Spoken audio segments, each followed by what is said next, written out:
네, 여러분 안녕하십니까. 용감한 토크쇼 직설 임종근입니다. 미 연준이 조금 전입니다. 오늘 새벽에 기준금리를 0.25%포인트 인하를 했습니다. 사우디 유정 폭격으로 국제유가가 급등을 했고 미중 무역 갈등도 완화되는 분위기이고 무엇보다 최근에 나온 미국의 경제 지표들이 좀 긍정적인 것들이 많다 보니까 월가 일각에서는 안 내릴 수도 있다라는 그런 전망들이 어제까지도 좀 많이 나왔는데요. 연준의 판단은 미국 경제는 괜찮은데 글로벌 경제가 문제다. 그래서 금리를 내려야 되겠다. 이 정도로 요약을 할 수 있을 것 같습니다. 구체적인 얘기는 잠시 후에 나눠보겠습니다만.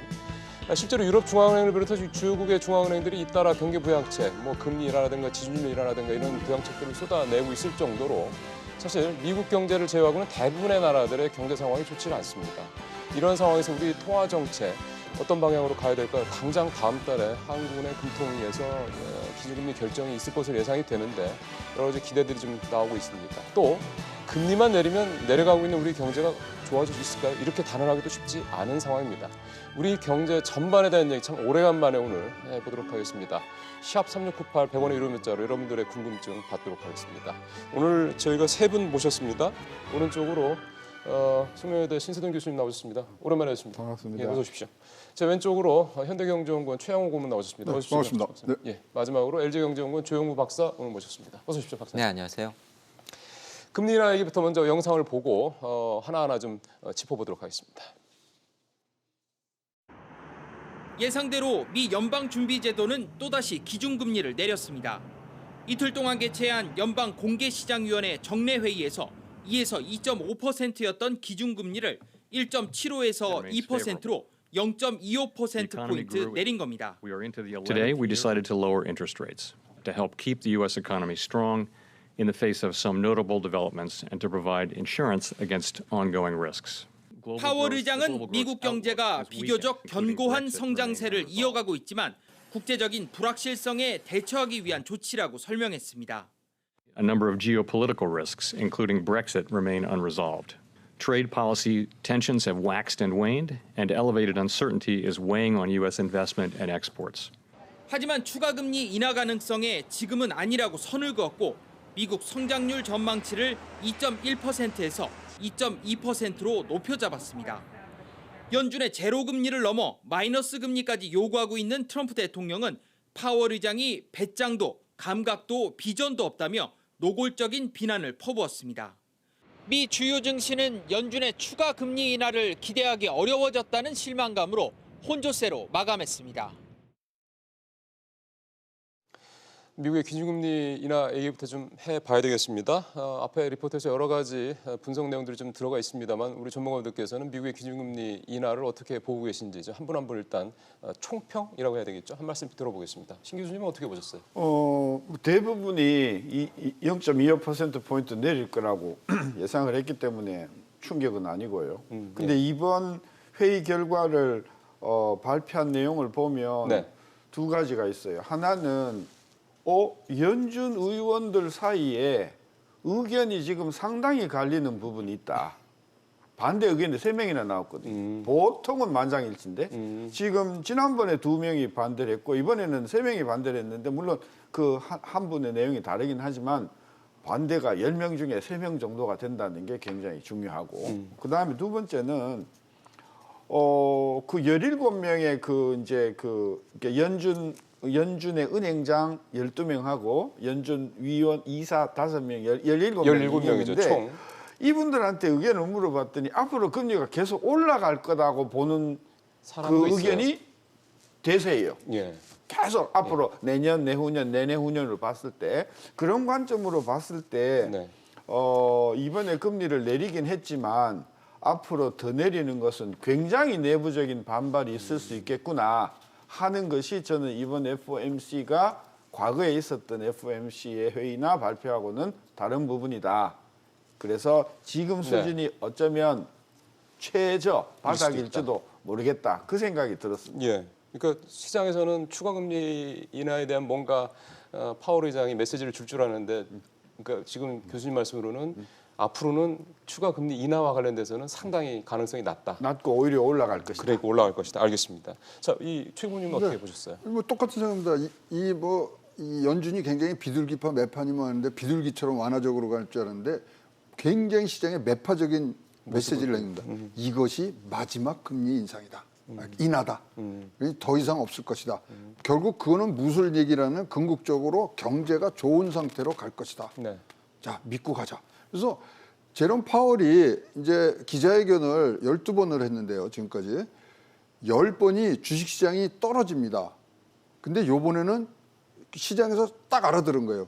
경제도 좋고 앞으로 올라간다. 금리 올라간다는 것 자체가 뭐 경제가 좋지 않고서는 할 수 있는 부분이 아니기 때문에 요번에 다우존스 올라갔습니다. 예. 특이적으로. 조금 올라갔죠. 그 다음에 하나 또 이제 눈여겨볼 부분은 뭐 여러 가지 얘기를 했습니다만은 요번에 새롭게 이 성명서에 들어간 단어가 하나 있어요.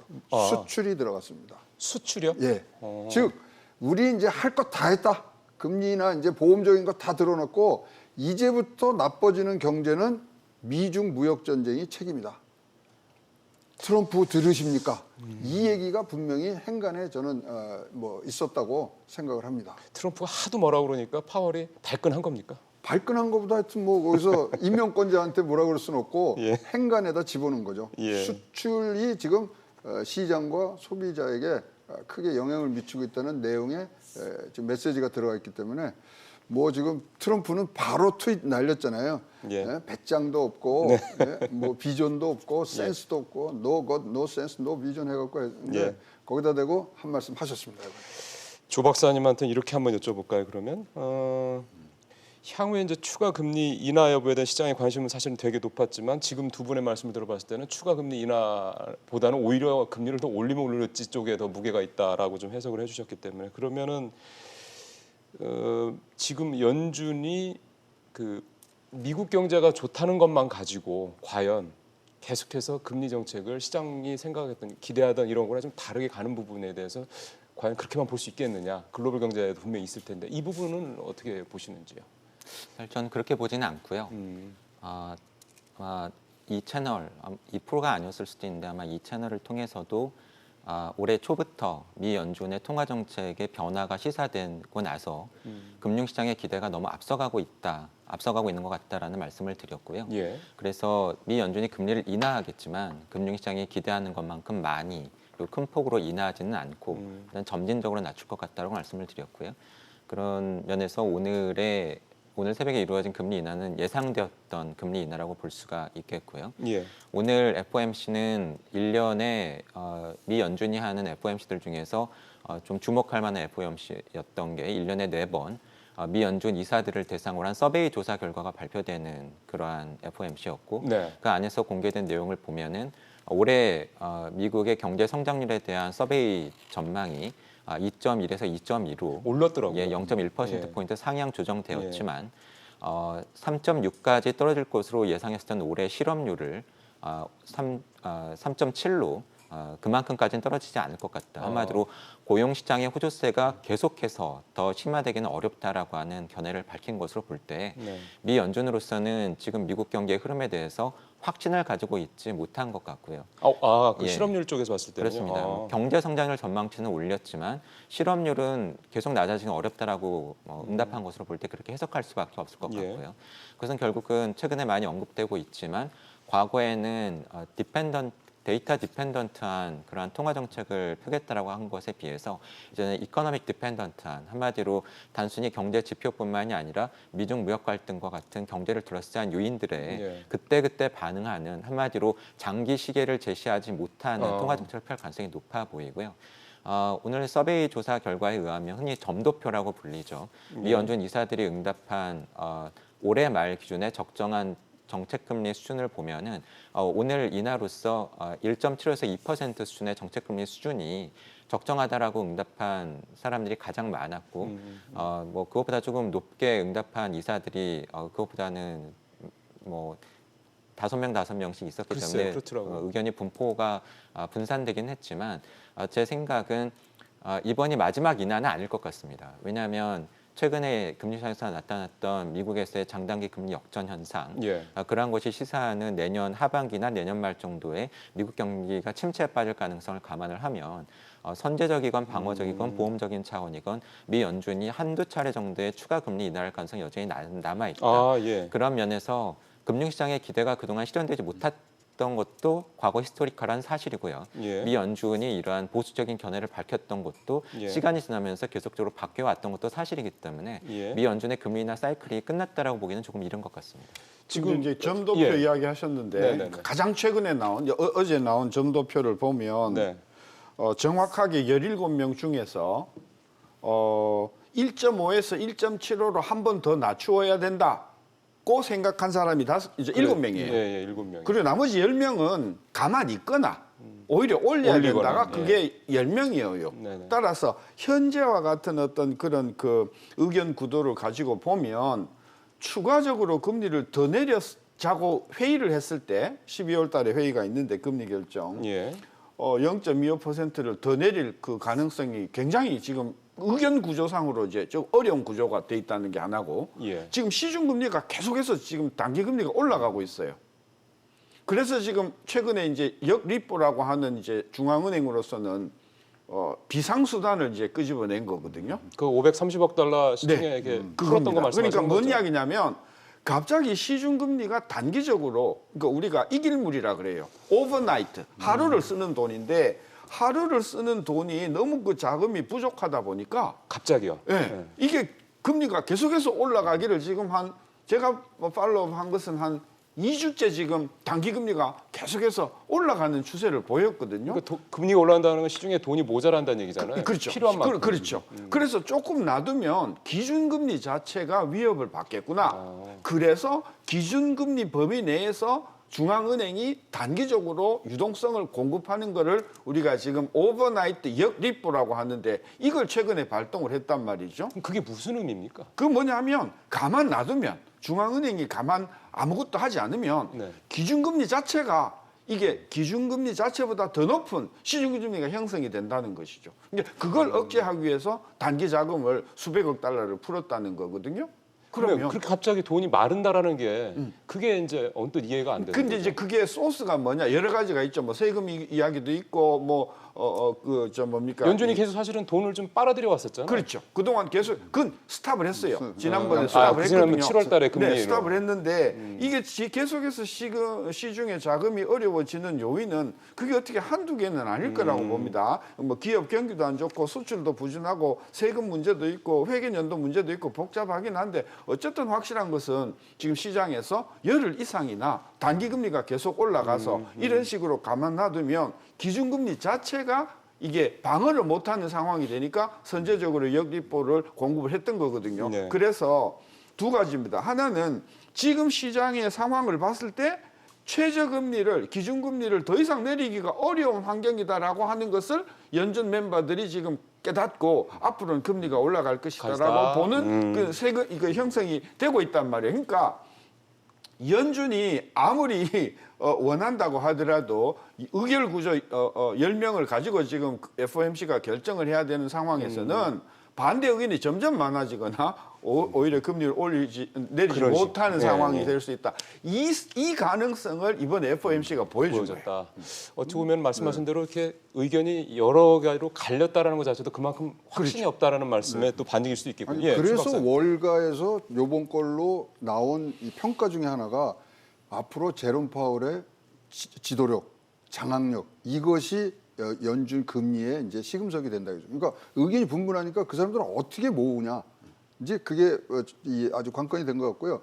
지금 왜 이 레포 문제는 사실 3, 4개월 전부터 다 지적을 하고 있었어요. 예, 예. 지금 8,300억 달러 정도의 지금 재정 적자 난 부분을 국채로 갚아야 되는데 미국은 9월 말까지가 회계연도가 끝납니다. 네. 그러다 보니까 이제 채권을 국채를 팔면은 대개들 은행에서 사는데 은행에서 단기 자금을 빌려서 이걸 사놓거든요. 그러다 보니까 갑자기 이렇게 돈이- 갑자기 돈 했고 예. 민간 섹터에서 예, 예. 9월 16일까지 법인세 완납을 해야 되는데 이제 그 부분 이런 것들이 겹쳐서 했고요.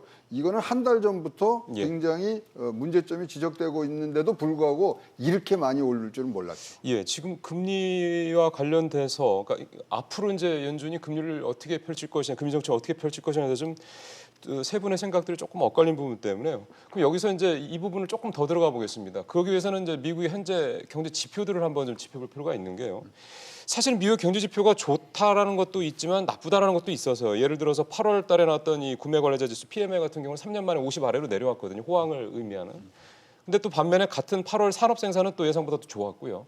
지표들이 엇갈리는 게 있습니다. 그래서 그런 점들 뭐 이제 생각하시는 부분들이 있으시기 때문에 미국의 경제 상황에 대한 생각들을 우리 조 박사님부터 이렇게 한번 돌아볼까요? 예, 조 박사님 아까 금리가 앞으로 한두 번 더 내릴 거라고 예상을 하셨기 때문에 좀 더 그 부분에 대한 미국의 경제 상황을 어떻게 보고 계시는지요? 미국 경제와 관련해서 지금 모두가 가장 두려워하고 있는 것은 말씀드린 것처럼 중국 간의 무역 갈등이고요. 중국 쪽은 이미 직접적으로 그 타격이 경제 지표에 나타나기 시작했지만 그랬죠. 제가 생각하기에는 아직 미국 경제는 그 부정적인 영향이 충분히 나타나지는 않은 것 같습니다. 하지만 그럼에도 불구하고 최근에 그에 대한 불안감이 나타나고 있는 것이 미국의 고용 지표들이 아직까지는 좋지만 네. 그 안에서 제조업 예. 쪽에서의 취업자 수가 기대만큼 늘고 있지 못하고 상당히 부진한 모습을 보이고 있다라고 하는 점. 예. 또 중국 사업을 많이 벌이고 있는 기업들을 중심으로 해서 기업 실적이 둔화되고 있고 예. 그것이 기업 투자에 부정적인 영향을 미치고 있고요. 예. 실제로 오늘 새벽에 끝난 FOMC에서 제롬 파월 의장이 수출이라든가 기업의 투자를 향후 미국 경제에 있어서 우려되는 부분으로 언급한 것이 그 주된 이유라고 생각이 되고요. 예. 시간이 지남에 따라서 이러한 부정적인 요인들이 점차 크게 영향을 미칠 가능성이 높고요. 그리고 앞서 말씀드린 것처럼 최근에 미국 금융시장에서 이슈가 되었던 장단기 금리 역전 현상이 왜 나타났는가. 이러한 요인들로 인해서 내년, 내후년에 미국 경제가 어려울 수 있겠다라고 하는 전망이 확산되고 네. 그것이 장기 금리를 중심으로 해서 금리에 반영이 되면서 장기 금리들은 많이 떨어졌죠. 10년 만기 국채 수익률 같은. 심리적으로 특히요. 그렇죠. 예. 그런데 장기 금리는 그렇게 떨어졌는데도 불구하고 단기 금리는 이번에 리포 금리 이러한 오퍼레이션의 배경이 되었던 것처럼 상당히 높은 수준을 유지하고 있거나 도리어는 자금 부족 현상이 나타나면서 단기 자금창에서는 돈줄이 말라가거나 자금이 부족한 현상이 나타나고 있다. 예. 그럴 때 장기 금리는 낮아지면서 단기 금리는 충분히 떨어지지 않거나 도리어 높아질 때 그것은 앞으로 경제가 어려워질 것 같은데 지금 자금시장 상황은 좋지 않다. 또는 중앙은행의 통화정책이 향후 나타날 경기 부진에 대응할 만큼 충분히 완화적이지 않다. 예, 또는 직전에 이루어졌던 통화 긴축으로 인해서 여전히 높은 수준을 유지하고 있다라고 하는 불안감이 반영이 돼서 단기 금리가 장기 금리보다 높아지면서 장단기 금리 역전 현상이 나타나는 거거든요. 80년대 말 이후에 나타났었던 미국의 6차례의 장단기 금리 역전 현상을 보면 공통적으로 이러한 장단기 금리 역전 현상이 실제로 평균 17개월의 시차를 두고 미국 경기 침체를 유발을 했고요. 예. 장단기 금리 역전 지표에 기반을 두고 뉴욕 연준이 발표하고 있는 1년 뒤 시점에 미국 경제가 침체에 빠질 확률이 예. 30% 중후반대에 이르면서 과거 IT 버블 붕괴라든가 글로벌 금융위기에 미국 경제가 침체에 빠졌던 시기에 버금갈 정도로 이미 높아졌기 때문에 그런 면에서 보면은 아직까지는 미국 경제가 그러한 조짐을 확실히 보여주고 있지 않지만 내년 하반기, 내년 말 이후에 미국 경제가 침체에 빠질 확률이 상당히 높아졌고 네. 지금 금융시장도 거기에 대해서 상당히 우려하고 있는 상황이 있지만 네. 미 연준의 통화정책은 그에 반해서는 충분히 완화적이지는 않은 것으로 보여집니다. 하나만 박사님 말씀 여쭤보겠습니다. 장기 금리가 내려가고 있는 것에 대해서는 보통 이제 향후 경기에 대한 좀 부정적인 전망이 많다라는 거에 이제 많은 영향을 미친다라고 이제 저도 그렇게 이제 알고 있는데 최근에 이제 돈이 많이 풀렸고 또 글로벌 경기라든가 뭐 이런 거에 대한 우려감이 크면서 국채에 대한 수요가 늘어나서 그게 장기 금리를 더 끌어내리는 이런 요인도 있다고 볼 수 있지 않을까 싶어요. 물론입니다. 말씀드린 것처럼 미국 경제에 대한 신뢰가 약화되고 있고요. 네. 그나마 세계 경제에서 유일하게 선전하던 선진국 중에서 가장 양호한 흐름을 보이던 미국 경제마저도 어려워지면서 미국보다 앞서서 경기가 꺾였던 유로존과 일본 네. 쪽에서의 경기 부진에 대한 우려가 미국으로 옮겨가고 있고요. 네. 이렇게 금융시장이 불안하고 향후 경제에 대한 불안감이 심화될 때 나타나는 것이 안전자산 선호 현상인데 그렇죠. 대표적인 금융시장의 안전자산이 10년 만기 미 국채죠. 유동성 측면에서도 풍부하고요. 그렇다 예. 보니까 미 국채에 대한 수요가 늘어나면서 미 국채를 사려고 하는 수요가 늘어나고 가격이 올라가고 채권의 가격이 올라가는 것은 금융 지표상으로는 채권 수익률이 떨어지는 것이니까 네, 금리가 떨어지는 금리가 거죠. 떨어지는 예. 쪽으로 나타나고 있는 것이고 또 한 가지 중요한 이유는 최근에 독일의 10년 만기 국채 금리가 마이너스 0.7% 사상 최저 수준까지 떨어졌는데 그랬었죠. 뒤집어 보면은 독일 국채 금리가 그만큼 급등했다. 너무 많이 올랐다. 눈을 돌려보니까 독일 국채 가격에 비해서 미국 국채 가격은 상당히 상대적으로 싸 보였다라고 하는 거죠.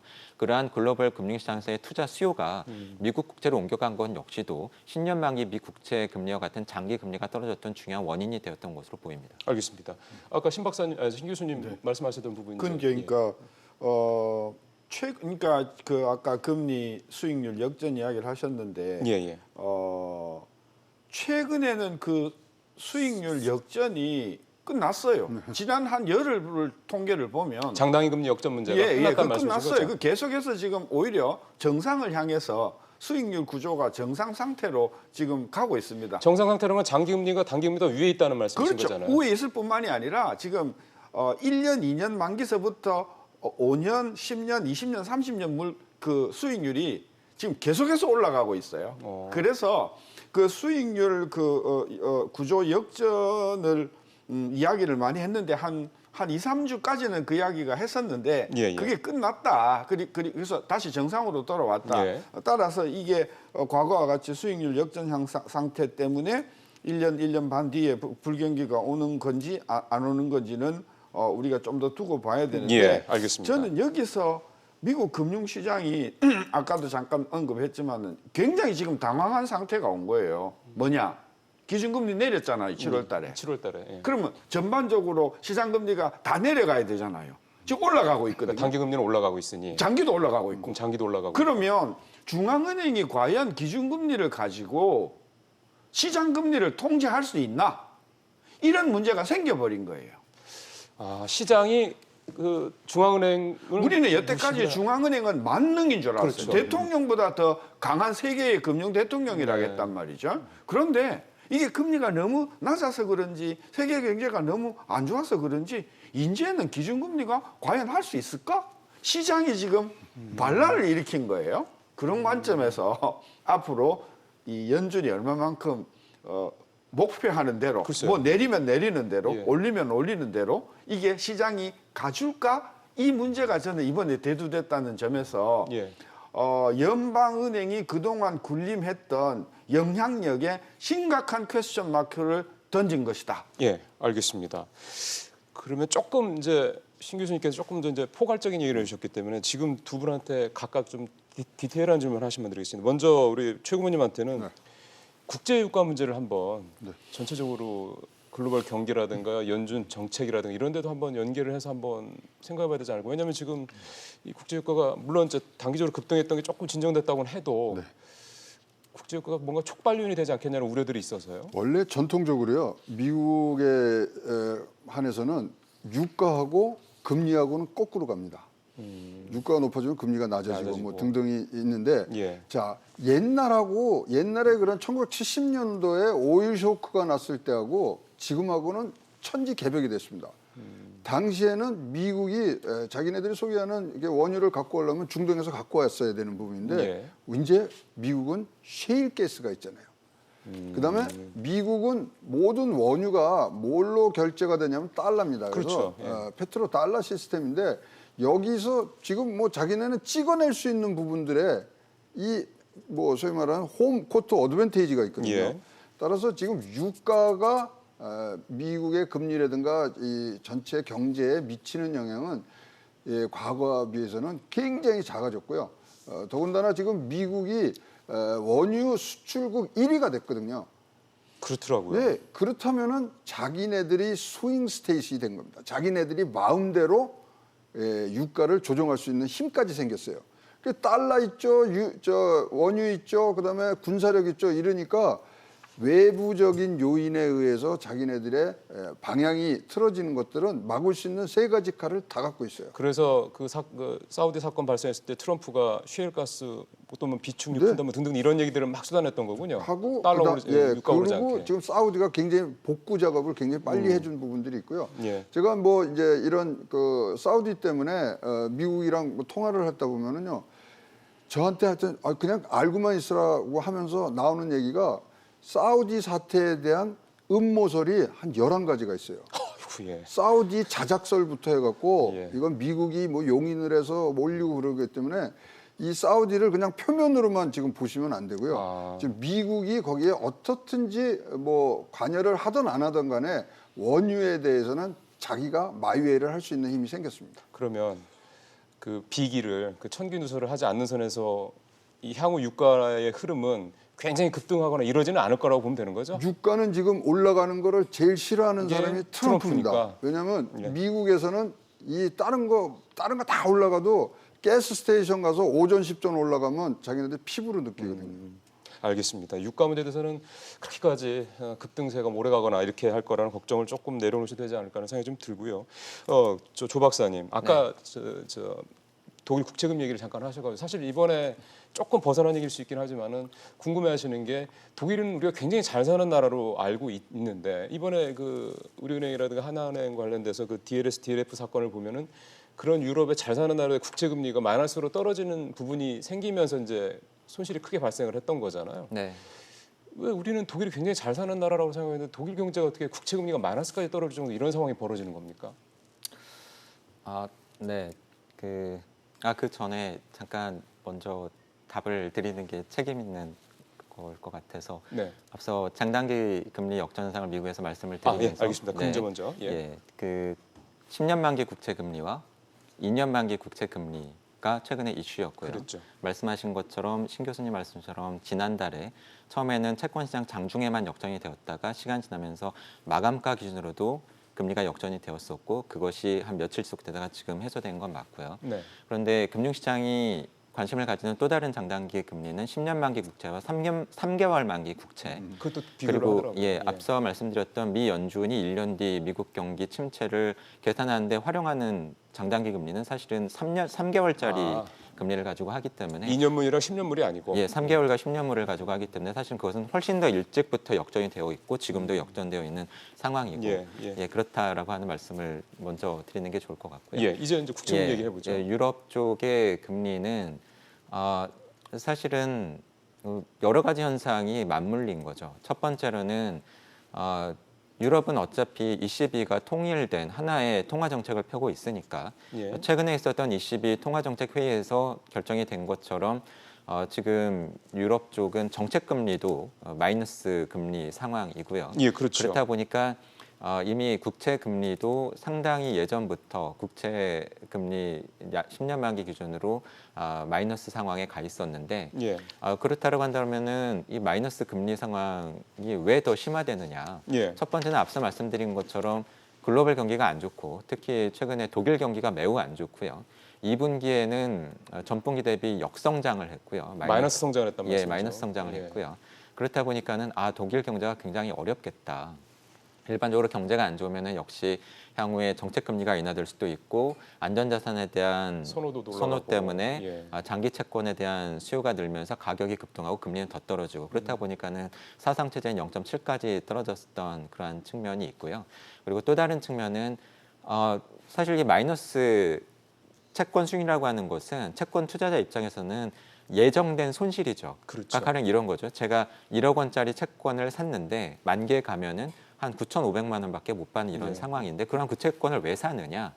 첫 번째로는 그래도 10년 뒤에 내가 1억 원을 넣어두었다가 9,500만 원이라도 확실하게 받을 수 있는 안전한 투자처가 있으면 나는 괜찮아. 그래도 안전하다고 보는 거군요. 일종의 현금 보관료를 일정 부분 내더라도 내가 10년 뒤에 확정된 돈을 받을 수 있으면 괜찮아라고 하는 그러한 장기 채권 투자가 필요한 보험사라든가 은행들의 금융기관들의 수요가 지금 넘친다. 돈은 많다라고 하는 상황이고요. 또 다른 것은 이렇게 만기까지 그대로 들고 있으면 손실이지만 이렇게 채권 금리가 내가 채권을 들고 있는 동안에 계속해서 금리가 떨어지면서 마이너스 0.5, 마이너스 0.1, 마이너스 7처럼 이렇게 계속 금리가 떨어지게 되면 사실은 반대로 채권 가격은 올라간다라고 하는 거거든요. 제가 1억 원짜리 채권을 샀더라도 만기에는 9,500만 원밖에 못 받지만 뭐 1년 뒤, 2년 뒤에 그 채권의 가치가 1억 500만 원, 1억 1,000만 원이 되면 전 사실 중간에 팔아서 이익을 얻을 수도 있기 때문에 그런 투기적인 수요까지도 지금 유럽 시장에서는 벌어지고 있다. 그런 면에서는 지금 유럽 채권 시장에서는 일종의 채권 가격의 급등 버블 가능성도 있는 것 같고요. 그렇죠. 근데 그 하나만 더하면 지금 굉장히 오랜 기간 동안 국채 수익률이 마이너스였던 나라가 스위스예요. 스위스는 뭐 독일 전서부터 계속 마이너스였어요. 무엇을 의미하냐면 스위스 국채 금리가. 네, 스위스 국채가요. 그러니까 이게 상대적으로 봐야 된다는 거죠. 유럽 경제가 나빠서 그런 게 아니고 물론 나쁘죠. 근데 뭐 나쁘다고 해서 이게 뭐 갑자기 나빠진 게 아니라 유럽은 계속 빌빌했지 않습니까? 자, 엄청난 유동성을 가지고 있는데 투자할 데가 없단 말이에요. 미국도 지금 환율이 어디로 뛸지 모른단 말이에요. 네. 그럼 유럽에 있는 자금 중에서 어디에다가 포트폴리오를 구성해야 될까? 네. 상대적으로 보니까 제일 강력한 그리고 독립성을 유지하는 독일의 연방은행은 절대로 인플레 정책을 안 할 것이다. 그러니까 상대적으로 포트폴리오 밸런스 차원에서는 독일과 스위스가 제일 매력이 있다 해서 이쪽으로 쏠리면서 독일 금리가 내려갔다. 네. 그렇게 우리가 해석을 할 수도 있기 맞는 때문에 말씀입니다. 예. 독일 경제가 나빠서 국채 금리가 내려간 것이 아니라 유럽의 자금을 갖고 있는 기관 투자가들이 상대적으로 독일을 상대적으로 유리하게 생각하는 쪽으로 몰리기 때문에 금리가 내려간 것이다. 그래도 독일 경제 지표가 그렇게 좋지는 않더라고요. 뭐 예, 나쁘다는 말씀의 이제 의미를 이제 그렇게 독일도요 이해하겠습니다. 지금 예. 8월 달에 수출이 200억 달러 지금 흑자가 나오고 다시 바운스백을 좋아지고 있어요? 하고 있고요. 지금 뭐 채권에 대해서 말씀 많이 하셨는데 이러다 보니까 중앙은행의 어떤 금리 그다음에 경기 조절 이 능력이 굉장히 떨어졌거든요. 이 반대 여파로 나오는 게 하나가 있습니다. 뭡니까? 비트코인이 지금 2만 불을 찍을 수 있다는 얘기가 나옵니다. 왜냐하면 이거는 중앙은행이 없는 거지 않습니까? 따라서 지금 뭐 항상 이런 것들은 경제적으로는 풍선 효과가 있다는 말씀을 좀 드리고 싶습니다. 예, 비트코인 얘기까지 좀 말씀을 들었고요. 저희가 사실 이렇게 연준 얘기를 이렇게 좀 굉장히 폭넓게 펼쳐서 얘기를 했던 거는 결국 이제 앞으로 미국의 연준의 이 금리 정책이 어디로 갈 거냐. 그래서 좀 아까도 잠깐 뭐 앞에서 언급은 됐습니다만 미국이 이제 금리를 어떻게 하냐에 따라 사실은 한국은행의 이제 금리 정책에 그 여지가 영향을 미치기 때문인데요. 그래서 트럼프 대통령은 사실은 뭐 앞서 말씀하신 배짱도 없다, 뭐 금리 내려라, 마이너스까지 내려라 이렇게 압박을 하고 있는데 이런 트럼프 대통령의 압박 정책이 이제 미칠 영향까지 좀 감안을 해서 마지막으로 각각의 이제 세 분 다 향후 미 연준의 금리 정책 앞서 뭐 언급되신 게 일부 있긴 합니다만 종합적으로 한 말씀 해주시고 이제 하는 얘기로 넘어갔으면 좋겠습니다. 우리 조 박사님부터 연준 금리 정책 아까 기준금리 한두 번 더 내릴 거라고 하는 말씀 그거 그냥 그대로 이해하면 되겠죠? 네, 그럴 것 같습니다. 예, 그러면은 이제 우리 신 교수님은 안 내린다 쪽에 무게를 두시는 겁니다. 네, 이번 12월에서는 동결할 거고요. 네. 그 사이에 시중 자금 사정을 보아서 내년도를 결정할 텐데 저는 거의 지금이 바닥이다. 네, 예. 금년이나 아니면 12월 달이 바닥일 것이고 1.5가 바닥일 것이고 가도 네, 네. 앞으로는 올라가는 쪽으로 갈 것이다. 알겠습니다. 우리 신 교수님 그러셨고 최 교수님, 최 저는요 박사님은 내년까지는 현금리 유지, 그다음에 내년까지요? 21년부터 인상. 알겠습니다. 지금 이렇게 말씀들을 해주신 걸 가지고 이제 한국은행 얘기로 좀 무게를 좀 옮겨보도록 하겠습니다. 10월달에 이제 이 금융통화위원회가 열려서 이제 기준금리 결정을 할 텐데요. 지금 시장의 분위기는 한국은행이 10월달에 내리지 않겠냐는 쪽에 무게가 많이 실리고 있습니다. 그래서 뭐 이건 어쨌든 전망이니까 이 부분에 대해서 이제 한국은행이 어떤 입장을 취할 것인지 이번에 이 연준의 정책을 가지고 역시 이제 세 분의 말씀을 좀 들어보도록 하겠습니다. 조 박사님은 한은은 어떤 제스처를 취할 거라고 보세요?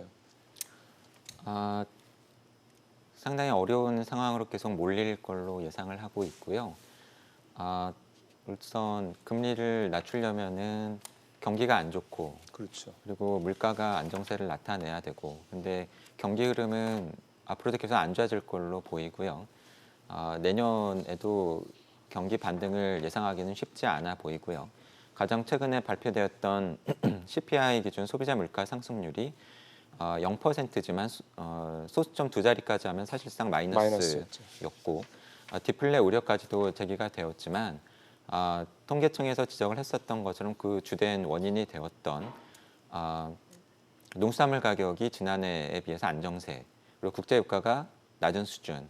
그런데 보면은 이란과 사우디 쪽 중동 불안으로 인해서 국제유가가 최근에 오르고 있고 네. 그리고 돼지 열병이 발생을 하면서 농수산물 가격도 다소 올라갈 가능성이 그럴 수 있죠. 생겼고 그런 면에서 보면은 마이너스 또는 제로 인플레이션율은 벗어나겠지만 그래도 여전히 낮은 물가 상승률이 유지가 될 것으로 예상하고 있고요. 예. 특히 공급 측면 요인, 비용 측면 요인만 중요한 게 아니라 수요 측면을 보면 경기가 부진하면서 물건을 사려는 수요 자체가 많지 않고 가격을 낮추지 않으면 물건을 팔기 어렵다라고 느끼는 기업들이 많다라고 하는 상황은 사실 우리 경제가 인플레보다는 여전히 디플레를 걱정해야 되는 상황이 유지될 가능성이 높고요. 수요 부족에 의한 그렇죠. 디플레를. 예. 그렇다라고 한다면은 사실은 하는 쪽에서는 아마도 올해 내년 상반기까지도 지속적으로 금리를 낮춰야 된다라고 하는 이러한 환경에 직면할 가능성이 높아 보이고요. 전망을 한다라고 한다면 올해 안에 한 차례 정도 4분기에 2번 정도의 금통위가 남았지만 네. 그중에서 한 번 번 정도 더 정도. 낮추고 내년 상반기쯤에 한 번 정도 더 낮춤으로써 예. 우리 정책 금리가 0%대에 들어갈 가능성이 상당히 높을 것으로 예상을 하고 있습니다. 지금 1.5니까 2번 내리면 1.0까지. 네. 그래서 내년 상반기에는 정말 그런 0%대 또는 1% 이런 어쨌든 역대 최저 금리 수준이 불가피하다 이렇게 조 박사님은 좀 전망을 하셨고요. 네. 우리 최 고모님 어떻게 지금 전망하세요? 한은의 공식적 입장은 이겁니다. 7월달에 금리 인하한 거에 대한 효과를 좀 체크해 보겠다. 그다음에 추경이 어떻게 되는지 또 정부의 재정 적정 효과에서 보겠다 그러는데 사실 지금 한은의 고민은 여기서부터 시작되는 것 같습니다. 지금 최저 금리로 내림에도 불구하고 소비와 투자가 지금 반응을 안 해주고 있거든요. 그럼 이거를 우리가 잘 아는 용어로 유동성 함정에 함정이다. 빠졌다. 그렇기 때문에 금리로서 자극이 되는 이 시장에서는 지금 벗어나고 있기 때문에 과연 이게 내리는 게 유효하냐 이런 얘기들이 있고요. 지금 사실 7분 중에 2분이 이제 금리 인하 주장을 하고 있어요. 신인석하고 조동철 위원이죠. 예, 그렇죠. 그래서 이제 사실 2명만 더 포섭하면 되는데 이 뭐 포섭하는 게 경제 지표로 이제 얘기들을 해야 되는 부분들이 이제 많기 때문에 네. 어떤 결론을 내린지 모르겠습니다만 저는 개인적으로 네. 추천을 해드리면 지금 정책 여력을 이렇게 찔끔찔끔 쓸 때는 아니다. 그러면요? 만약에 내릴라 그러면 진짜 뭐 굉장한 자극이 갈 수 있는 뭐 베이비 스텝이 아닌 50bp까지도 생각을 했을 때는 지금은 아주 차분하게 이 상황 판단하시고 진단한 다음에 그다음에 쓸 때 크게 정책 여력을 모아서 우리 재정이 이런 이 효과가 아주 효율적으로 나타낼 수 있는 부분에 또 시기에 써야 된다고 봅니다. 그럼 올해 안에 그런 진단이 끝나면 올해 안에 이루어질 수 있다라고도 보세요? 아니면 뭐 내년으로 진단이 넘어간다고 보시는 거예요? 넘어가야 된다고 넘어가야 생각합니다. 된다고 왜냐하면 보시는 이제 새 판을 짜기 시작하고 지금 사실은 우리가 재정 집행률 보면 거의 지금 80% 85% 그렇죠. 지방권은 90% 갔기 때문에 더 이상 여기서 효과가 날 게 없으니까 일단 여기에 대해서 진단을 진지하게 하고 어디가 아픈지는 알아야 될 거 아니에요. 그러면은 제가 하나만 더 추가 질문을 드리면 내년 총선이 4월이죠? 네, 4월이죠. 대략 금리의 어떤 정책적인 효과가 나타나는 게 보통 우리가 막 5, 6개월 뭐 이렇게 얘기를 하잖아요. 그러면 대략 다음 달쯤에 금리를 말씀하신 대로 좀 화끈하게 내려주는 게 내년에 딱 그 선거 직전에 뭔가 효과를 볼 수 있는 거 아닙니까? 근데 선거는 그거는 이제 대선 때는 그렇지만 이거는 총선 총선입니다. 때는? 따라서 지금 가장 중요한 게 지역별로 얼마 예산 따가는 거니까 알겠습니다. 11월 달에 이제 쪽지들 날라다니고 뭐 이러는 상황에서 이제 결정이 되는 부분들이라서 알겠습니다. 조금 총선과 대선이 형태가 다를 것 같습니다. 예, 이 우리 중앙은행의 통화세 전망에 대해서 우리 또 신 교수님 말씀 드려야죠. 그 한국은행이 내릴 것 같으냐 안 내릴 것 같으냐라는 질문은 네. 그동안에 한국은행이 너무나 많은 사람들의 실망을 준 상황이라서 실기했다는 거 말씀하시는 거죠? 그러니까 도대체 그야말로 우리가 어려운 말로 리액션 펑션이라고 하는데요. 한국은행이 뭐에 의해서 이게 금리를 결정하는지가 정말 그 애매모호해서 그걸 전망하는 것은 진짜 어렵다. 제가 생각하기에는 금리 못 내릴 거다. 못 내릴 거다. 올해 안에 왜 그러냐? 예. 지금 금리를 내리면 그 이론이 뭡니까? 중앙은행이 그러니까 관리하고 통제하는 통화는 예금입니까? 보는 통화입니까? 보는 통화입니다. 통화죠. 예. 근데 통화를 결정하는 것, 자금 시장을 결정하는 훨씬 더 큰 힘은 금융기관의 예금 쪽에 있습니다. 지금 우리가 이야기하는 뭐 유통 속도가 됐든 뭐는 또 통화 승수가 됐든 계속 쪼그라지고 있어요. 네. 뭐냐? 은행이 예금을 통한 대출 기능이 계속해서 수축된단 말이죠. 그러니까 기준금리 100날 내려봤자 통화의 자금 사정에 영향을 주지 못한다는 것을 하는 사람이 뻔히 알 거란 말입니다. 그러면 그 기준금리를 내리면 누구한테 유리하냐? 은행에 가서 돈을 낮은 금리로 마음대로 빌릴 수 있는 사람들, 소위 부자들, 자금 담보력이 있는 사람들, 대기업 쪽으로만 자금이 쏠릴 거란. 근데 이 사람들은 돈을 쓸 필요가 없는 상황이기 때문에 결론적으로 기준금리를 내려봤자 전혀 효과가 없다는 것이 지금 이미 최경환 때서부터 입증이 됐어요.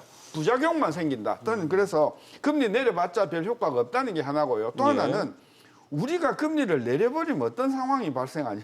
우리나라에 들어와 있던 많은 외국계 자금, 외국계 예금들이 오히려 빠져나갈 가능성이 굉장히 커졌어요. 이번에 미국이 조금 내리는 바람에 어휴 괜찮다. 왜냐하면 갭이 조금 좀 줄었죠. 줄었죠. 여기다가 또 내려버리면 저는 금리나 환율을 감안했을 때 전 내리기가 쉽지 않다. 알겠습니다. 결론은 예. 못 내릴 거다. 예. 제가 그 부분을 먼저 여쭤봤던 이유도 지금 이제 여러 가지 얘기들이 좀 나오고 있는데 예를 들어서 신인석 금통위원이 최근에 기자간담회에서 했던 얘기, 그 다음에 폴 크루만이 뭐 경제학자 수장자는 뭐 잘 아시는 분이시니까 이 폴 크루만 교수가 이제 우리 매일경제와 인터뷰한 내용에서 했던 얘기 두 가지 때문에 이 말씀을 드린 건데요. 일단 신인석 위원은 디플레에 대한 우려도 높아지고 있고 뭐 그다음에 통화 여력이 좀 있다고 나는 판단한다. 그래서 추가 금리 인하를 해야 된다 이런 얘기를 했고요. 크루만 교수는 한국이 디플레를 피하기 위해서는 굉장히 제로 금리까지 내릴 각오로 상당히 좀 강력한 의지를 표명을 했는데 이런 얘기를 했단 말이에요. 그래서 이제 우리 시청자분들은 국민들 입장에서 봤을 때는 지금 이제 신 교수님 말씀하신 그다음에 우리 최 박사님 말씀하신 대로 뭐 기준금리 인하의 효과가 제한적이다 하더라도 뭔가 어떤 제스처, 액션이 있어야 되지 않냐라는 부분 때문에 이 말씀을 드리는 건데 이 부분에 대한 세 분의 생각을 좀 들어봤으면 좋겠습니다. 우리 조 박사님 이 두 신의원 그다음에 크루먼 교수의 이런 어떤 주장들에 대해서 어떻게 좀 봐야 될까요? 저는 공감하고요.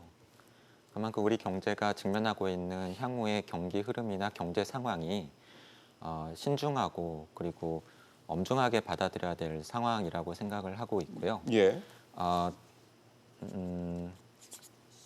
아마 모든 분들, 이 방송을 보시는 분들 그리고 다른 나라 중앙은행 통화정책 결정자들에서 일종의 컨센서스죠.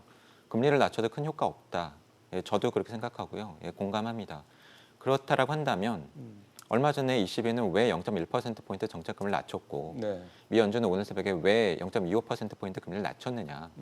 정말로 금리를 낮춰서 가계가 기업이 대출을 많이 해서 돈이 많이 풀리고 네. 통화량이 늘어나고 그래서 경기 활성화 효과가 있을 거라고 기대를 해서 낮췄을까? 저는 그렇게 보진 않아요. 우선은 첫 번째는 다른 거 할 게 없습니다. 특히 선진국일수록 재정 지출 여력이 많지가 않고요. 아까 미국 정부 적자 때문에 국채 발행이 늘어서 단기 자금 시장에서 자금 부족 현상, 리포 금리 급등 현상이 나타나는 이러한 부작용이 나타나는 것처럼 재정을 늘릴 만한 여력이 많지가 않고 일본도 그렇고요. 일본은 선진국 중에서 정부 부채가 가장 많은 나라고 유럽 역시도 GDP의 3% 안에서 재정 적자를 유지해야 되는 아주 엄격한 룰을 유지한다고 한다면 재정 지출 늘려서 경기 부진에 대응할 여력이 많지가 않기 때문에 통화 정책이라도 해야 된다. 그렇다 보니까는 마이너스 정책 금리에서 뭐 계속해서 낮춰가고 있는 거죠. 또 다른 이유는 방금 말씀드린 것처럼 금리를 낮춰서 대출이 늘고 통화량이 늘어나는 전통적인 금리 인하에 금리 채널이 잘 작동하지 않는다라고 하는 건 다들 알고 있는데 선진국들이 금리를 낮추는 정책 금리를 인하하는 또 다른 배경은 제가 생각하기에는 환율 전쟁 같습니다. 그 나라 돈을 어쨌든 많이 찍어내면 돈도 수요 공급의 법칙에 따라서 가치가 떨어지고 그 나라 통화 가치가 외환시장에서 평가절하되면 적어도 수출 가격 경쟁력이라도 높아져서 경기에 도움을 줄 수 있다. 실제로 일본과 유로존은 엔저라든가 유로와 같이 하락에 힘입어서 수출이 살아나면서 기업 경기라도 살아나는 효과를 누렸기 때문에 지금 미 연준이 금리를 낮춘 상황에서 유로존이나 일본도 가만히 있을 수가 없는 거고요. 우리나라 상황으로 돌아보면 선진국들보다는 재정 지출 여력이 다소는 있는 것 같고요. 그렇다 보니까 내년에 정부 재정 지출 증가율이 10% 초반까지도 늘어날 것으로 예상이 되는데 한 가지 중요한 점은 정부가 이렇게 돈을 쓰는데 중앙은행은 가만히 있을 수 있느냐. 중앙은행도 도와라라고 하는 강한 요구에 직면할 가능성이 있어 보이고요. 반면에 환율 측면에서는 선진국들이 기대하고 있는 것처럼 인위적으로 우리 원화 가치를 떨어뜨리지 않더라도 우리 경기 부진이라든가 향후 우리 경기 불확실성에 대한 우려 때문에 원화 가치가 떨어지고 있다라고 하는 점은 선진국과는 다소 다른 측면이 아닌가 하고 생각이 됩니다. 예, 이 부분에 대해서 이제 같은 질문을 두 분한테도 들어야 되겠습니다. 우리 최 박사님 어떻게 보십니까? 저는 지금 우리나라 뭐 각 나라마다 다 케이스가 다릅니다. 우리나라 이제 더 이상 재정 정책이 뭐 투자나 소비 그다음에 경제 심리 내수 침체 지표를 지금 뭐 굉장히 개선하는 효과가 전혀 없습니다. 재정 정책. 자, 그러면 뭔가 이렇게 성적표가 나쁘게 나오기 시작하면은 공부하는 방법을 바꾸던 가획 공부를 하던 다른 수를 찾아야 되는데 이거에 대해서 루비니 교수가 미스터 둠이라는 예, 이분이 저 뉴욕대 교수가 지금 해법을 또 줬단 말이죠. 뭐라고 했어요? 인제는 지금 뭐 우리 조 의원께서 말씀하신 것처럼 총수요를 자극하는 부분으로는 해결할 수 없는 그러한 시대에 들어왔다.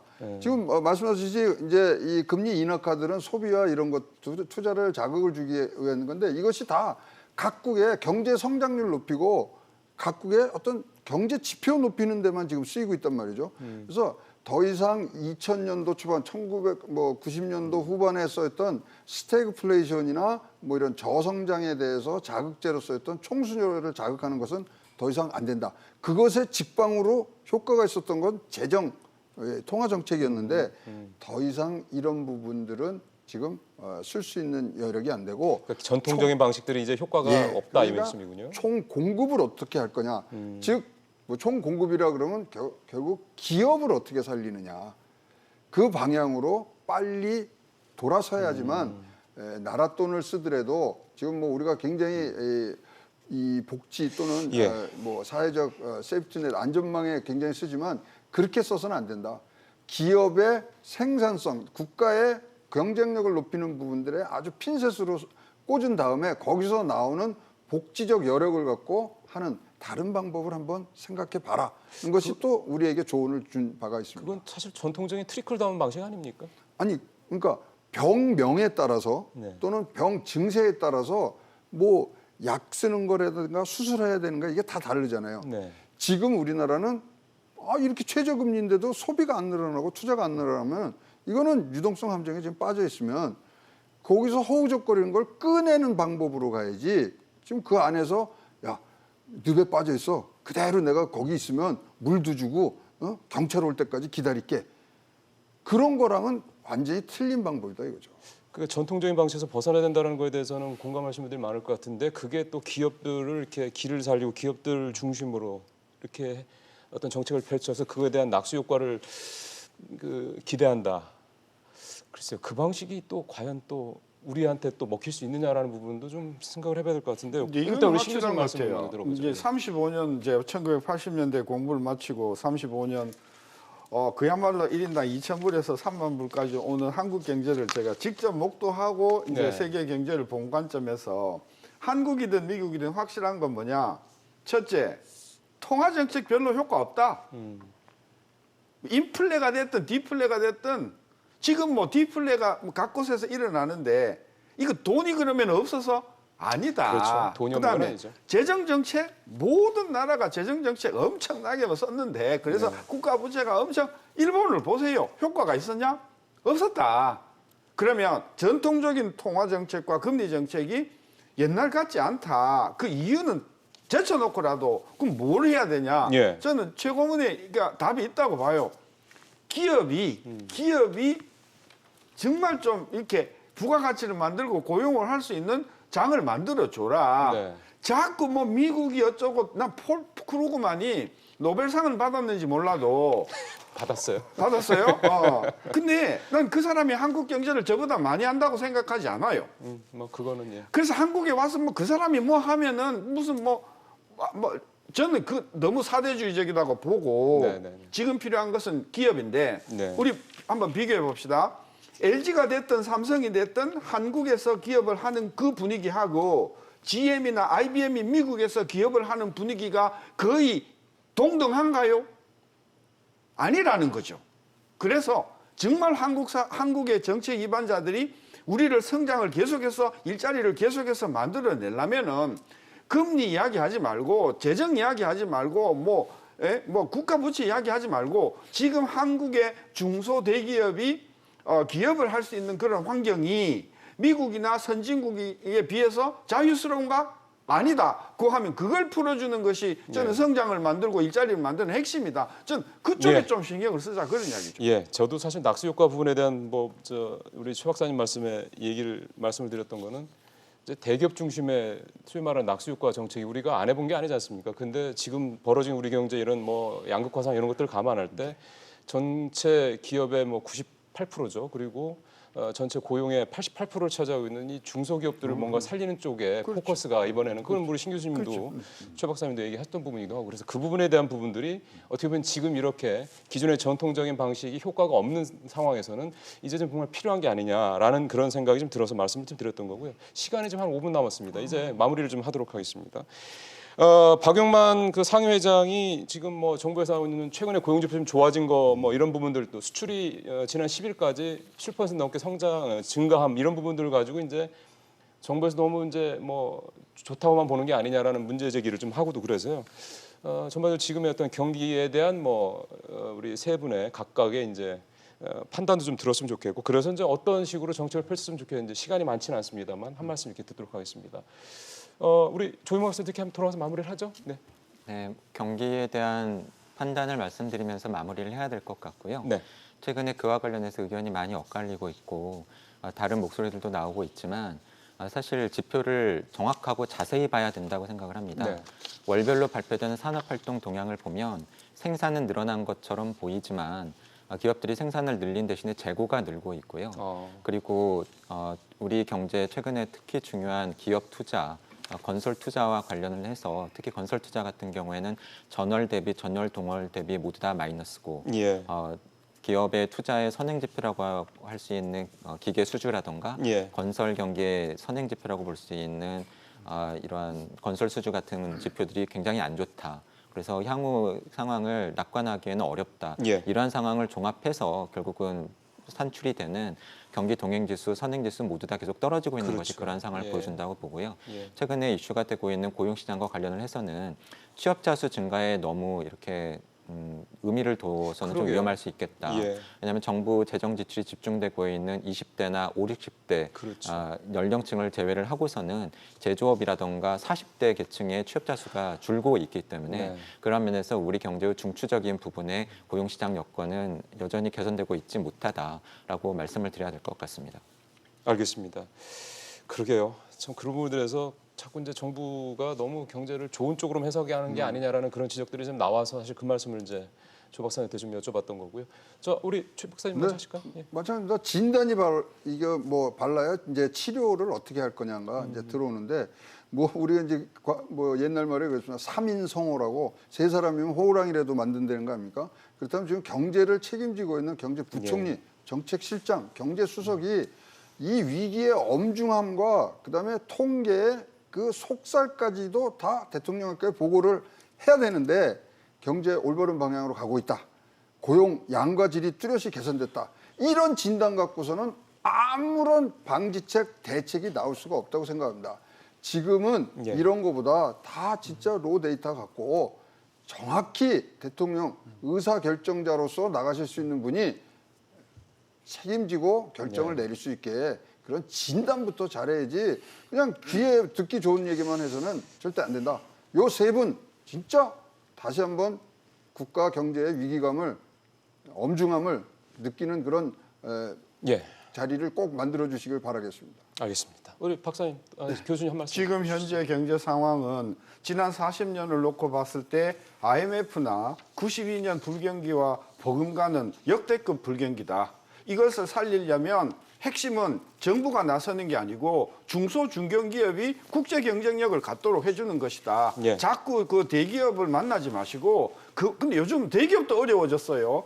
문제의 핵심은 중소 중견기업 600만의 이 중소기업의 경쟁력을 살릴 수 있는 10개년 계획을 빨리 만들어서 네. 이분들이 경쟁력을 가지고 국내 시장과 국제 시장에서 맘 놓고 뛸 수 있는 그런 배경을 만들어 주는 것이 굉장히 필요한 때다. 저는 그렇게 마무리하고 싶습니다. 예.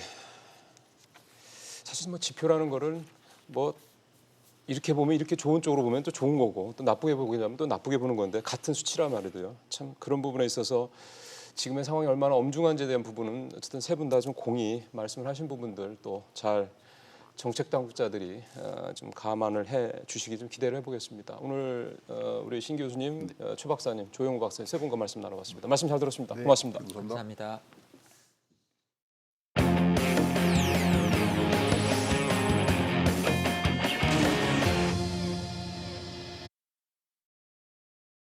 예, 조국 장관이 어제 취임 인사차 국회를 찾아서 지도부 면담을 했다. 어제도 뭐 간단히 말씀 한번 드리긴 했습니다만 다행히 정기국회가 파행까지는 안 갈 것 같습니다. 일단 어제 저녁에 극적으로 합의를 해서요.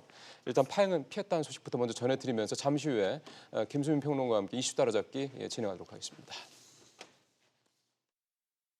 임명 뒤 처음으로 국회를 찾은 조국 장관. 만남을 거부한 한국당과 바른미래당은 빼고 민주, 정의, 대한정치연대 세 당 지도부를 차례로 만났는데 한결같이 고개를 숙였습니다. 많은 심려를 끼쳐서 죄송하다는 말씀 다시 한번 드리고요. 보다 겸허한 자세로 업무에 임하도록 하겠습니다. 각 당의 반응은 모두 달랐습니다. 민주당은 덕담을 건넸고 우리 시대의 과제인 검찰개혁, 사법개혁 가장 잘 해낼 수 있는 적임자는 조국이었다 이렇게 저도 신용 보증을 합니다. 정의당은 미묘한 견제 메시지를 던졌습니다. 개혁의 장애가 되실 때는 가차없이 비판을 할 것이다. 개혁을 위해서 과감한 자기결단을 요구할 수도 있을지 모르겠습니다. 있을 것 같습니다. 대한정치연대는 면전에서 사퇴 얘기를 꺼냈습니다. 그 자리에 앉아있는 것 자체가 별로 이렇게 좋은 여건이 아닐 것 같아요. 그 말씀 잘 알겠습니다. 깊이 새기겠습니다. 조국 장관 파면을 요구하고 있는 자유한국당은 그제 황교안 대표에 이어 어젠 김문수 전 경기지사와 강효상 의원이 삭발식을 갖고 이틀째 광화문 촛불 집회도 열었습니다. 여야의 극한 대치 속에서도 3당 교섭단체 원내대표들이 어제 저녁 정기국회 의사일정 일부에 극적 합의하면서 파행은 피했습니다. 여야는 오는 26일 정치 분야를 시작으로 다음 달 1일까지 대정부 질문을 실시하기로 합의했는데 국무위원으로 처음 참석하는 조 장관에 대한 야당의 공세가 이어질 것으로 예상됩니다. 예, 김수민 평론가 나오셨습니다. 어서 오십시오. 네, 반갑습니다. 우리도 사실은 계속해서 정기국회에 대해서 걱정을 많이 했는데 참 다행이네요. 어제 그래 저녁에 그런 좋은 소식이 전해졌다라는 거는. 네, 그렇습니다. 제가 말씀을 드렸던 것 같은데요. 국정감사까지 끼어 있는데 다 파행으로 가지는 않을 거다라고 뭐 예측할 수 있었던 것이고 일자들이 조금 뒤로 늦춰진 부분이 있고 또 이제 교섭단체 대표 연설이 확정이 되지 않은 건 있지만 그러나 이제 각각의 대정부 질문부터 국정감사까지 그 일정이 합의가 됐습니다. 예. 그래서 이제 국회로 돌아와서 이제 그 정말로 이제 정부 정책에 대해서 논리와 근거를 가지고 비판하고 그래서 뭐 이렇게 하는 게 훨씬 더 좀 생산적인 부분이라는 우리 저 평론가의 말씀에 대해서 충분히 그래서 공감이 좀 됩니다. 어쨌든 이제 대정부 질문이라든가 이제 이후 벌어지는 국회 일정 관련돼서는 뭐 저희가 이 이슈 따라잡기에서 이제 계속해서 자세하게 좀 내용들을 전해드리도록 하고요. 다시 조 장관 얘기 좀 해볼까요? 부인 정경심 교수 얘기인데. 또 이제 이를테면 이제 반박의 글을 올렸더군요. 네. 상당히 좀 적극적이다. 뭐 이런 부분들에 대해서는 지난번에도 한번 평론가님도 지적을 하셨던 것 같기도 하고. 네. 예. 근데 이제 이번에 올린 글을 보면은 의혹하고 사실이 섞여 있다라고 하는 그 포인트가. 내용이 있습니다. 근데 무엇이 의혹이고 무엇이 사실인지에 대해서는 구체적으로 많이 들어가 있지는 않고요. 그래요? 다만 이제 이번에 들어가 있는 것은 그 WFM 자문료 같은 경우에 동양대학교에 신고하지 않았다. 라고 하는 그런 보도가 있었는데 그랬죠. 그렇지 않다. 겸직 허가서를 받았다라고 하는 그 반박 내용이 들어가 있습니다. 사진도 올라왔더군요. 네, 그 그렇습니다. 허가서 사진도. 근데 문제는 나머지 부분에 대해서는 추측과 의혹이 뭐 섞여 있다라고 했고 WFM 고문 부분에 대해서만 겸직 허가서라는 자료를 공개를 했는데 근데 지금 사실은 정경심 교수를 둘러싼 의혹이나 논란에서 WFM 문제가 그 고문 문제가 겸직 신고 이런 것들이 크지 않거든요. 메인은 아니죠. 예, 현재 지금 제기되고 있는 문제는 사모펀드에 관련한 문제. 직접적으로 경영을 했느냐 뭐 네, 이런 그래서 부분들. 직접 경영이나 설립에 관여했느냐. 그렇죠. 그리고 두 번째는 고려대학교 입시에서 이제 조국 장관의 애초 해명과는 달리 논문을 제출한 것으로. 단국대 일제자 논문 말씀하시는 거죠? 네, 그렇습니다. 그 문제하고 세 번째는 표창장 위조 건입니다. 그렇죠. 여기에 대해서는 답변을 하지 않은 채 그렇게 크게 관심을 모으지는 않았었던 겸직 신고 문제 여기에 대해서만 일단 답변을 했다라는 것은 좀 한계가 있다라고 볼 수 있습니다. 예, 좀 뭐 말씀해주신 대로 그러다 보니까 사실은 저희가 어제 방송할 때도 그 표창장 그 위조를 뭐 어떤 누군가와 이렇게 했다라는 그런 것들은 이제 검찰이 공소장에 이제 일부 내용들이 있었잖아요. 그러다 보니까 그런 부분에서 오히려 아니다. 그거는 뭐 잘못된 거다. 이렇게 뭔가 나왔다 그러면은 조금 더 어떻게 보면 이제 국민들께서 이 정 교수 얘기가 조금 더 신빙성 있고 이렇게 생각을 할 텐데 그런 내용들은 좀 말씀하신 대로 없다 보니까 네. 이게 어느 정도 국민들의 어떤 의혹이나 의구심을 해소해 줄지는 좀 봐야 될 것 같습니다. 이게 결국 이제 정 교수는 이제 소환이 될 텐데 네.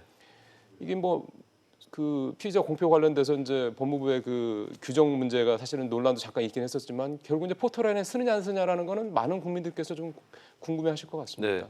네, 정경심 교수에 대해서 의혹들이 굉장히 여러 방향으로 제기가 되고 있고 검찰에서는 지금 나오는 얘기로는 뭐 정황이라든지 또 증거까지 이런 것들에 대해서 자신감이 있는 것 같아요. 글쎄요. 그렇다면은 일단 소환을 하는 것이 중요하지 않을까. 예. 그래서 포토라인에 반드시 세울 필요가 있을까 이런 생각도 듭니다. 한편으로는 현재 이제 조국 장관에 대해서 지지하는 층도 아주 작지만 않은 그런 상황인 것이고 일각에서는 가족들이 이렇게 검증받는 거에 대한 동정 심리라든지 이런 것들이 아직까지 충분히 있을 수 있습니다.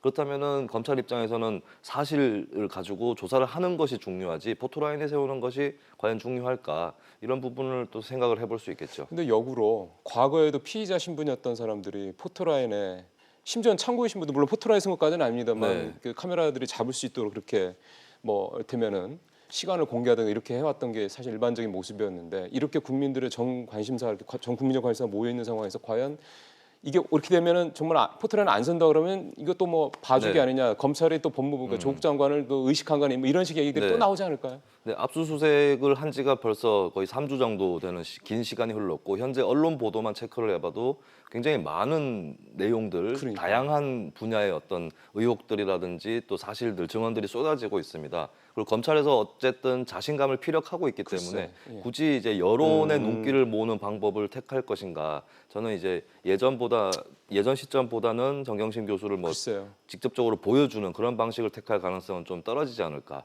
그렇게 전망이 됩니다. 특히 검찰이 자신감이 있다면 오히려 네, 그럴 필요가 굳이 있다. 포토라인에 세울 이유가 있을까라는 생각도 들죠. 알겠습니다. 그것도 좀 일리 있는 말씀이시네요. 근데 그 서울대와 연대 고대생들이 오늘 조 장관 규탄 촛불 집회를 연다고 그러는데 이게 기존에 하던 그 총학생회 주최 이 집회는 아닌 겁니까? 아니 그겁니까?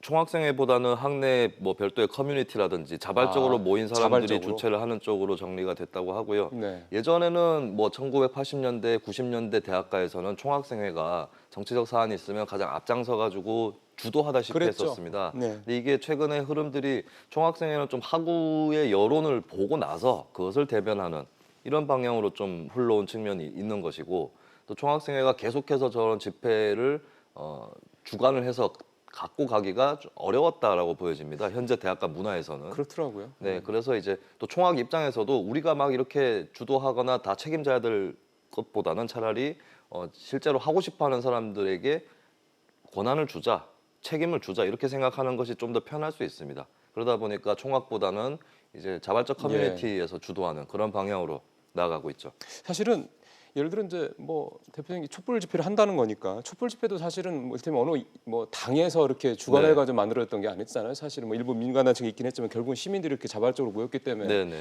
힘을 발휘했던 거라는 측면에서 봤을 때는 이 대학생들이 이런 어떤 촛불 집회는 이런 데서 목소리들 이런 부분들을 그냥 뭐 20대가 보수화됐다 이런 식으로만 이렇게 자꾸 프레임을 씌우려기보다는 실제로 그들의 목소리를 한번 제대로 들어보는 것도 이제는 좀 필요하지 않겠냐.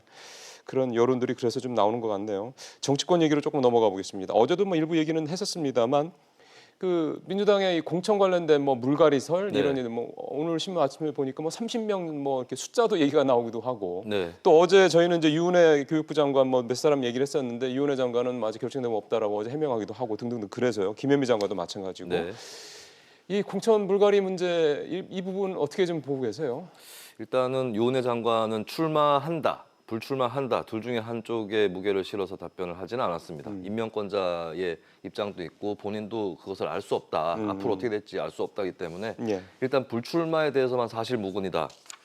라고 밝힌 것이었고 네. 근데 사실 지금 총선까지는 시간이 꽤 많이 남았어요. 사실 한 그렇죠. 7개월 정도 남았는데 이 물갈이라는 것은 사실 총선에 임박해가지고 좀 전격적으로 이루어지는 경우들도 많이 있고 그게 효과를 노리는 건가 보죠. 네, 그래서 저는 문제는 이제 이 물갈이 폭이라든지 깊이라든지 여기에 대해서는 이제부터는 당 내에서 신경전이라든지 또 눈치 작전이라든지 이런 것들이 다 시작이 될 겁니다. 하지만 계속해서 저 얘기를 다루면서 갈 수는 없을 거라서 당분간은 좀 물밑에 좀 잠복하는 그런 형태로 좀 흘러가지 않을까 그런 전망도 해봅니다. 그러니까 그렇다 보면은 소위 말하는 이제 컨벤션 효과라고 해야 되나? 극적 효과를 노리기 위해서라도 임박해서 그렇게 해야 될 텐데 네. 이게 진짜 7개월이나 먼저 이런 얘기가 흘러나온다라는 결국은 지금의 어떤 상황에 국면 전환용이라고 해석을 해볼 수가 있는 겁니까?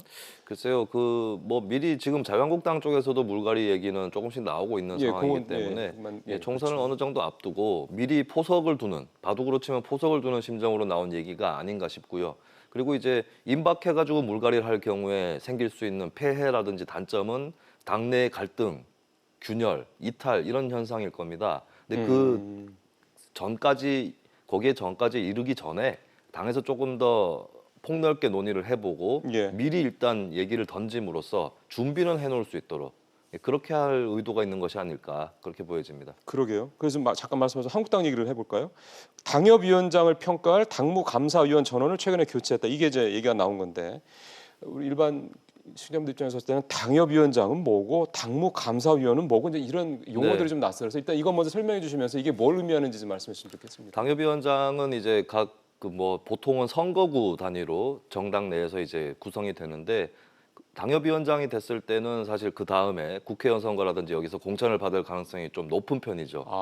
네, 그리고 의원들이 당협위원장을 겸직을 하기도 하고. 그 지구당 위원장이랑 당협위원장이랑 같을 수도 있고 다를 수도 있는 겁니까? 그 예전에 있었던 지구당이라는 개념이 현재는 당원협의회라고 되어 있습니다. 지구당이 2004년을 기점으로 해가지고 정당법이 개정이 되면서 폐지가 됐거든요. 돈을 많이 쓴다라고 하는 이유로. 그래서 지구당에서는 옛날에 뭐 필수적으로 상근자도 쓰고 뭐 그렇게 했었는데 그런 개념을 없애버리고 시도당 중심으로 정당 체제를 개편을 했습니다. 그렇지만 또 기초 단위에서 당원들의 모임이라든지 또 조직이 필요하기 때문에 당원협의회라는 명칭으로 되어 있고 어떤 정당에서는 지역위원회라고도 되어 있는데요. 그러니까 현재 시점에서 당협위원장이 누구냐 하는 것은 내년 총선에서의 공천 고지를 선점하고 있다라는 뜻이거든요. 그렇다면 당협위원장을 평가하는 당무감사위원이라는 자리는 총선의 어떤 전초 작업을 하는 그런 역할을 맡는다고 볼 수 있겠습니다. 적어도 당무감사위원들이 이 사람을 공천해야 된다라고 결정을 할 수는 없지만 이 사람은 당협위원장의 자격이 좀 떨어진다라고 좀 커트하는 그런 역할은 또 맞는 것이거든요. 근데 이제 당무감사위원들이 예전에 김병준 위원장 비대위원장 시절에 임명됐던 사람들이 있었는데 어떻게 보면 자연스러운 수순이죠. 황교안 대표가 다시 전원 교체를 한 것이고요. 그리고 15명으로 구성돼 있던 것을 9명으로 바꿨습니다. 이 부분은 이제 줄였네요. 그렇습니다. 오히려 조금 더 소수 정예화됐다고 표현할 수 있는데 어떻게 보면은 그 줄인 만큼 황교안 대표의 의중이라든지 황교안 대표가 대변하는 그 세력의 어떤 뜻이라든지 이런 것들이 좀 일사불란하게 반영될 가능성이 좀 올라갔다라고 보실 수 있겠죠. 사람이 그만큼 줄었고 그 안에서의 토론이라든가 이런 것들이 시간을 단축시킬 수 있는 그런 계기가 되고 배경이 되고 있으니까요. 그럼 이제 민주당에서 나오고 있는 뭐 이를테면 공천 관련된 물갈이론이 뭐 이런 부분들로 다 한국당은 어떻게 보면 이제 기본적인 단계를 차근차근 밟아가는 과정 이렇게 이해를 하면 되겠군요. 현재 한국당 상황은. 네, 자유한국당은 당무감사위원의 전원 교체를 통해서 분위기를 조성하고 있다면 민주당은 사실은 공천 룰을 먼저 정했어요. 앞당겨서 정했고 근데 그 룰들을 좀 보면 정치 신인 가산점이나 이런 것도 있긴 하지만 사실은 주로는 경선을 붙이게 돼 있습니다. 경선을 붙이면 현역 의원이 유리하거든요. 그렇기 때문에 그러면 다선 의원을 경선 붙이기 전에 어떻게 뭐 컷오프를 한다든지 정리를 하는 이런 이제 작업들을 정치적 작업이죠. 제도로만 할 수 없는 정치적 작업들을 포함한 그것을 이제 좀 민주당에서 하려고 하는 그런 국면이 아닌가 싶습니다. 지금까지 민주당의 방향을 보면은 이번 21대 그 국회 관련된 공천은 물론 뭐 물갈이를 한다고 하더라도 이를테면 청년이나 뭐 좀 어떤 다양성 측면이 이렇게 좀 더 크게 확대된다고 기대하기는 조금 어렵겠군요. 공천 룰을 좀 자세히 보면은 가산점의 그 폭이 그렇게 크지 않거든요. 그렇다면 어떻게 보면은 경선을 통해서 교체하기보다는 다선 의원들을 조금 정리하고 그 자리에 뭐 신인을 공천한다거나 뭐 이런 방식이 되지 않을까 그런 전망을 해봅니다. 알겠습니다. 요즘에 특히 이번에 조국 장관 사태와 관련해서 이제 특히 젊은 층에서의 어떤 그런 실망감, 뭐 심지어는 배신감 이런 표현까지 쓰면서 그런 목소리들이 워낙 크기 때문에 그런 부분들을 뭔가 어떤 정치권 안으로 좀 흡입할 수 있는 어떤 그런 장치들이 혹시 만들어질까라는 그런 기대감에서 말씀드렸는데 일단은 현재까지는 그렇게까지 크게 기대하기는 어렵다는 말씀 이해를 좀 했습니다. 그 하태경 그 바른미래당 의원 얘기를 좀 했으면 좋겠는데 직무정지 6개월 결정이 됐거든요. 이게 네. 어떻게 이런 상황이 벌어진 건지 좀 들어봤으면 좋겠습니다. 예전에 이제 뭐 이 당내 갈등은 바른미래당에서 어제 오늘 일이 아닌데 그러니까요. 패스트트랙 사태 때부터 특히 격화가 되었었죠. 근데 예. 그 과정에서 하태경 최고위원이 손학규 대표를 향해서 좀 이제 정신이 퇴락했다. 뭐 이런 표현을 쓰면서 나이가 들면 정신이 퇴락한다. 아 그렇게 네, 얘기했군요. 뭐 당신은 퇴락했습니다. 뭐 이렇게까지 얘기한 건 아니지만 그 얘기죠, 뭐 사실은. 예, 근데 직접적으로 지칭한 건 아니었지만 어쨌든 간에 노인 비하 예, 그 시비가 걸리면서 결국에는 윤리위원회 쪽으로 회부가 되었었고 윤리위원회는 사실은 이제 그 비당권파 최고위원들이 윤리위원회를 중단시키려고 했습니다만은 손학규 대표가 그걸 받아들이지 않았고 윤리위원회에서 6개월 직무정지라는 예, 그런 판정을 내렸는데 그렇다면은 현재 이제 4대5 손학규파 대 반손학규파의 그 최고위원 구도가 4대5로 돼 있거든요. 손 대표 쪽이 적은 거죠? 네, 한 표가 적다고 볼 수 있는데 그렇다면 하태경 최고위원이 직무가 정지되면 최고위원 권한이 없어지면 4대4가 되는. 그러네요. 네, 그리고 4대4가 되고 이렇게 어떤 의결 절차에서 가부 동수가 될 경우는 대표가 권한을 사용하도록 되어 있습니다. 캐스팅 보트를 대표가 지고 있다고요? 그렇습니다.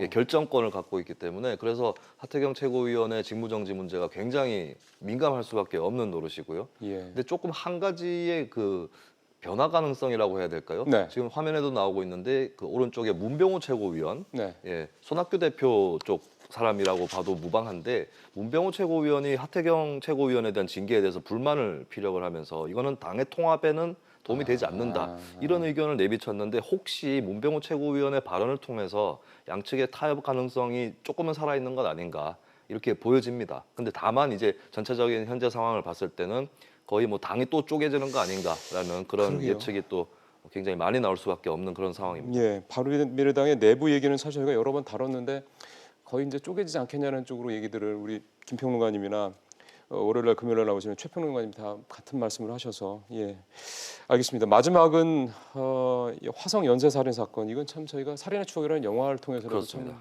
익숙한 사건인데 여전히 그 범인을 못 잡은 사건이잖아요. 네. 미제 사건이죠. 근데 그 용의자가 되면은 확인이 됐다. 네. 이 얘기가 어제 나와 상당히 사회 쪽에서는 굉장히 큰 화제가 됐습니다. 그렇습니다. 뭐 여러 뉴스에서 다 톱으로 오랜만에 조국 장관 이슈가 아닌 다른 이슈가 톱으로 올라가는 그런 상황이 그러네요. 펼쳐졌는데 현재 감옥에 있는 사람이다. 그러게 50대 용비라고 그러더라고요. 네, 그래서 뭐 DNA를 대조해가지고 이렇게 찾아낸 것 같고요. 근데 확실한 것은 이제 연쇄살인 사건이었습니다. 화성살인 사건이. 그랬죠. 근데 그 중에서 5차, 7차, 9차 요 정도만 이제 DNA가 같다. 나머지에 대해서는 확실하게 밝혀지는 바는 아직은 없는 것이고요. 그리고 이제 문제는 이제 뭐 대중 여론, 대중 정서상으로는 굉장히 안타까운 부분이지만 10차 살인 사건의 공소시효가 2006년 4월부로 지나버렸습니다. 다 지난 거죠. 그렇습니다. 물론 이제 현재 용의선상에 오른 용의자 같은 경우는 감옥 생활을 하고 있지만 이 사건을 통해서 예. 네, 처벌을 할 수는 없는 것이고요. 다만 이제 늦게나마 누가 죽였는가, 진실이 그렇죠. 무엇이었는가에 대한 그 접근은 가능하게 되었다. 이거는 이제 좀 위안 삼을 만한 일이겠습니다. 예, 당시 수사팀을 맡았던 분이 지금 이제 물론 은퇴하셨죠. 그 양반이 이제 70대에 이제 네.